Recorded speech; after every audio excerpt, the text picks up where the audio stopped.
মন্ত্রী চন্দ্রনাথ সিনহার বিপদ বাড়ালো ইডি। মুরারই কৃষি দপ্তরে অভিযান। রাজ্যের মন্ত্রী চন্দ্রনাথ সিনহার বিরুদ্ধে তদন্তে আরও সক্রিয় হলো ইডি। শুক্রবার বীরভূম জেলার মুরারই কৃষি দপ্তরে হানা দেয় তদন্তকারী সংস্থার আধিকারিকরা। সূত্রের খবর, জমি কেনাবেচা ও ধান বিক্রির টাকার লেনদেন নিয়ে একাধিক নথি খুঁটিয়ে দেখা হচ্ছে। সেই সঙ্গে দপ্তরের কর্মীদেরও জিজ্ঞাসাবাদ করা হয়। ইডি সূত্রে খবর, শনিবার আদালতে হাজির করানো হবে মন্ত্রী চন্দ্রনাথ সিনহাকে।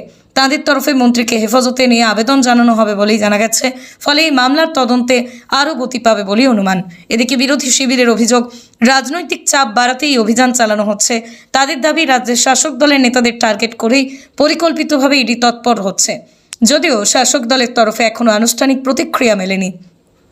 রাজনৈতিক মহলের মতে, মন্ত্রীকে ঘিরে ইডির এই পদক্ষেপ আগামী দিনে রাজ্যের রাজনৈতিক অঙ্গনে বড়সড় প্রভাব ফেলতে পারে।